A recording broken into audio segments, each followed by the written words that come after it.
A seguir, Jornal das 6. Boa noite, fique conosco, está no ar o Jornal das 6.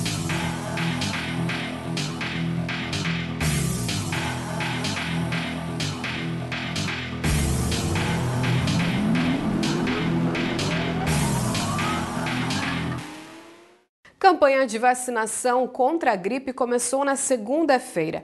Mais de 54 milhões de pessoas dos grupos prioritários devem ser vacinadas. Professores passam a fazer parte do público-alvo. A campanha nacional de vacinação contra a gripe começou nesta segunda-feira, com filas nos postos de saúde de Juí. No Rio Grande do Sul, 1 milhão de doses da vacina já foram distribuídas. O Ministério da Saúde espera imunizar 54 milhões de pessoas em todo o Brasil até 26 de maio, sendo que o dia D é no dia 13 de maio. O grupo prioritário, nesse primeiro momento, são as crianças de 6 meses, a menores de até 4 anos, 11 meses e 29 dias. A partir disso, de 5 anos em diante, a criança tem que ter receita, né? Então, ela tem que pertencer ao grupo dos doentes crônicos. As gestantes, as puérperas, que são aquelas mães que tiveram bebê até 45 dias após o parto, todos os trabalhadores de saúde, o idoso, né? A pessoa acima de 60 anos.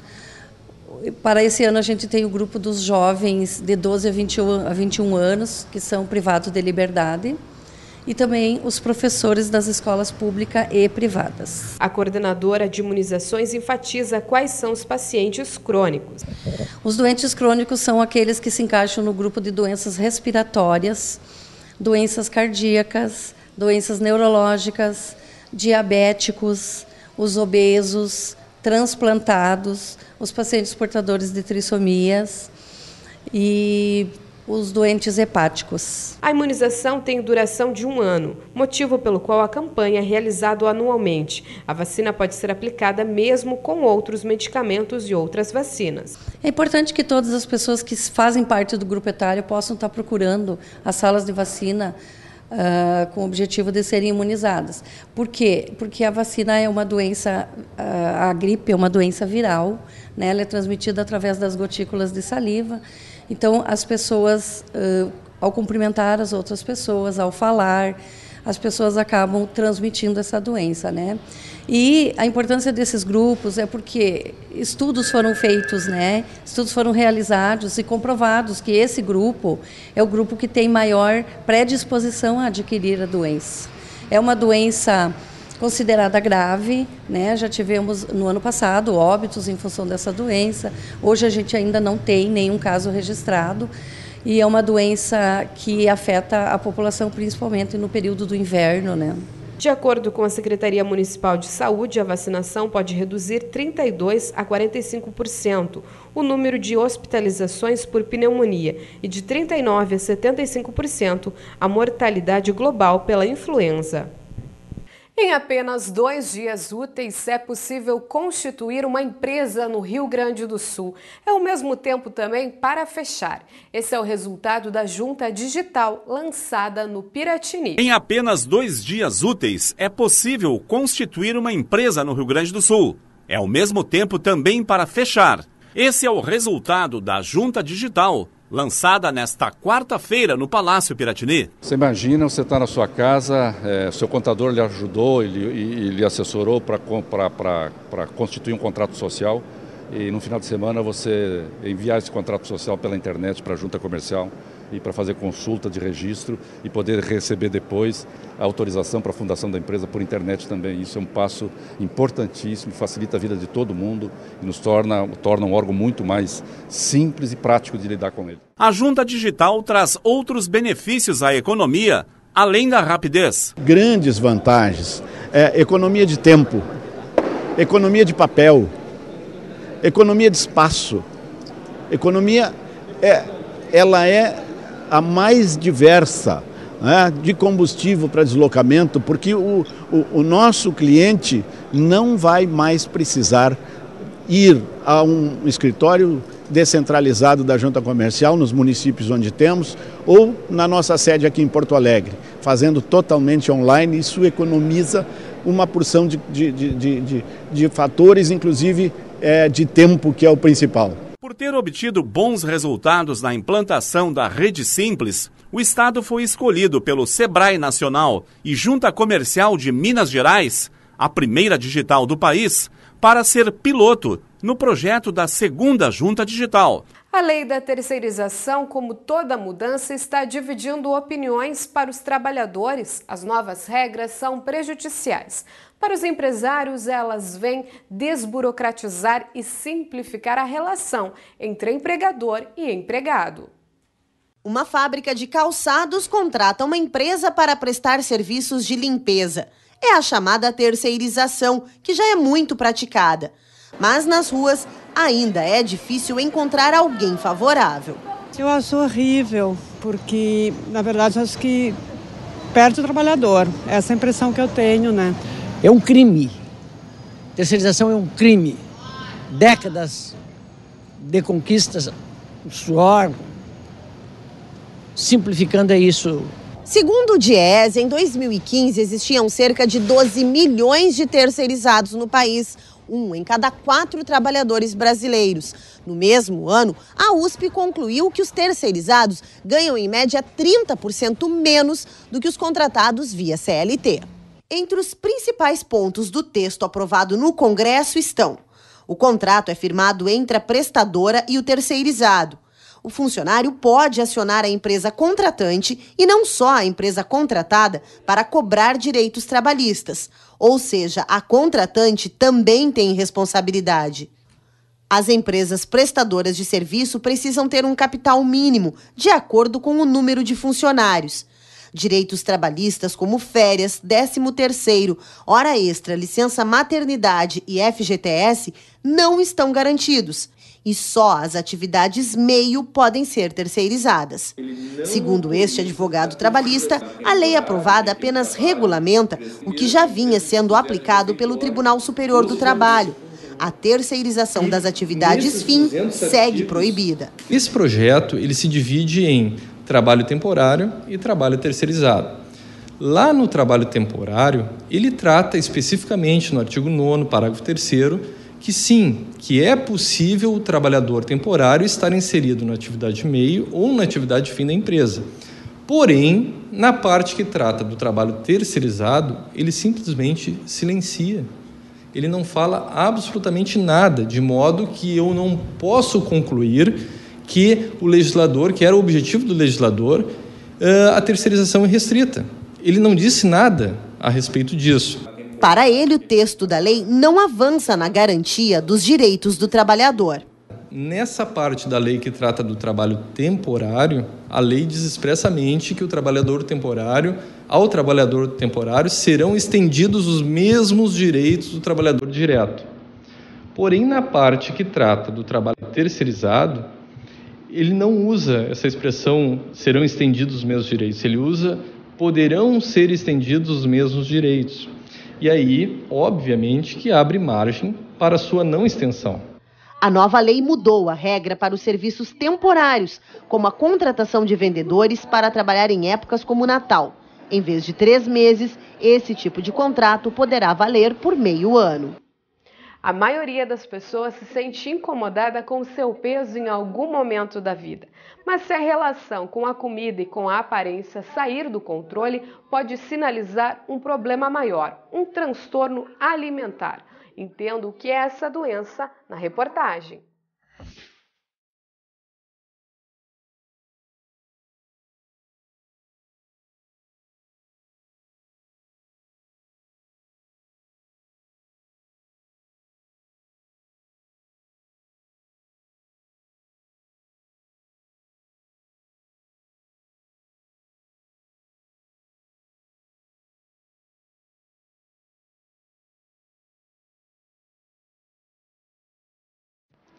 São tantos doces e salgados que dão água na boca que fica praticamente impossível resistir, como essa torta de sorvete, por exemplo. Mas então, como manter o equilíbrio? O transtorno alimentar ele deve ser tratado com psicoterapia para que o indivíduo possa entender esse comportamento que busca preencher esse vazio interno, buscando uma ajuda integrada com o nutricionista, com o médico ou psiquiatra e o psicólogo. A gente entende que a fome é como uma vontade de comer, mas a verdade é essa fome, ela pode ser a busca do preenchimento dos seus medos, dos seus anseios, bloqueios, conflitos. Então, muitas vezes você está comendo o seu medo, você está comendo a sua falta de prazer, que em outros âmbitos da vida não é só o alimentar. Então, esse tratamento, ele inclui o quanto o comportamento dessa pessoa com transtorno alimentar é inadequado e o quanto ele faz mal para ela.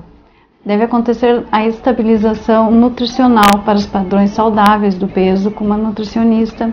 Acontecer também o questionamento desses pensamentos, das crenças da pessoa sobre ela mesma, para saber o que está se passando com ela.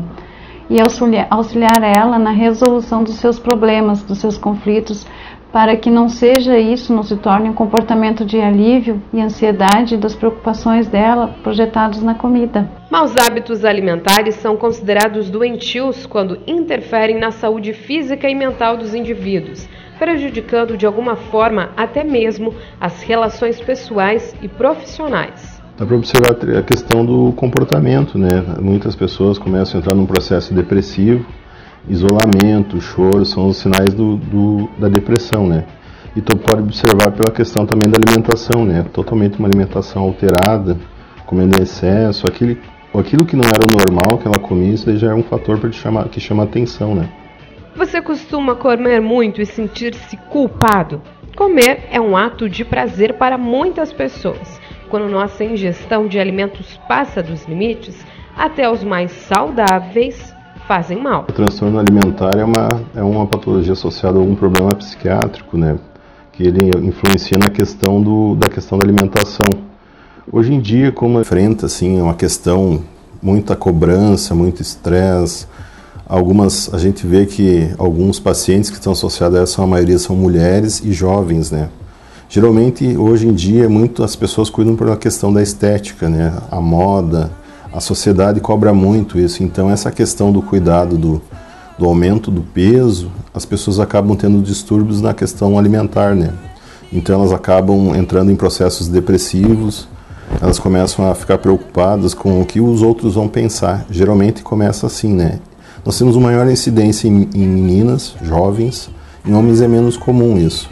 Geralmente a gente vê que muitos dos fatores estão associados às mães, né, que cobram muito. Às vezes elas queriam projetar na filha o que elas queriam ser. Já tive alguns pacientes na parte da psiquiatria, que a gente, na clínica médica, a gente atende tudo, então a gente pode observar muito que a gente, além de tratar a menina, a gente tem que tratar a família também, né, porque tem alguns pais que são o fator principal que leva a esse problema da questão desse distúrbio alimentar. O distúrbio alimentar nós temos vários tipos, os mais comuns que a gente tem é a bulimia e a anorexia.